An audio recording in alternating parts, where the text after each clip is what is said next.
हाय kids, आपने school में सीखा तो होगा कि फ्रिक्शन होता क्या है।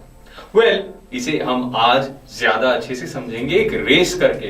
रेस मैं दौड़ूंगा या आप? बिल्कुल नहीं, हम नहीं दौड़ेंगे, हम इन ऑब्जेक्ट्स की रेस कराएंगे।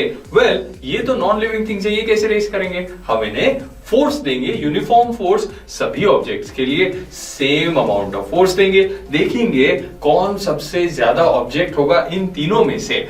जो है पहला बॉक्स, दूसरा ये बॉटल जो सिलेंडर की तरह होगी, और आप बात करोगे इस बॉल की जो एक स्फीयर है, स्फेरिकल बॉल। ठीक है, सो इन तीनों को जब हम यूनिफॉर्म फोर्स देखेंगे सबसे ज्यादा आगे कौन जाता है। शुरू करें फिर। सबसे पहले देते हैं इस बॉक्स को वो फोर्स। ये बॉक्स तो आगे बढ़ा ही नहीं।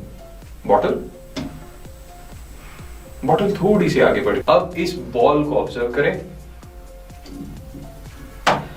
तीनों ऑब्जेक्ट्स के लिए आपने फोर्स तो यूनिफॉर्म ही दिया, लेकिन आपको ये दिखाई दिया कि बॉल जो कम से कम कांटेक्ट में था इस सरफेस से, वो फ्रिक्शन कम फील करता है। क्योंकि फ्रिक्शन होता क्या है? Friction is the opposing force applied by the surface in contact. मतलब जिस सरफेस से कांटेक्ट में होता है ऑब्जेक्ट जो मोशन में है, वो ज्यादा रेजिस्टेंस या ऑपोजिशन फील करेगा मूवमेंट के लिए। सो अगर मूवमेंट का ऑपोजिशन ज्यादा होगा तो फ्रिक्शन ज्यादा है। ओके, और सबसे ज्यादा फ्रिक्शन किसने फील किया?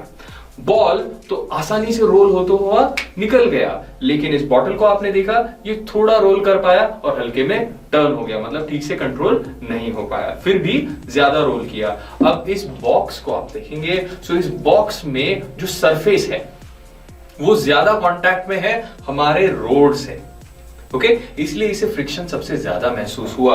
अगर आप इस सिलेंडर की बात करें तो सिलेंडर का भी सरफेस जो होगा कांटेक्ट में होगा रोड से, वो भी ज्यादा होगा, जिसकी वजह से इसे भी फ्रिक्शन ज्यादा फील होगा। लेकिन सबसे कम फ्रिक्शन किसे फील होगा?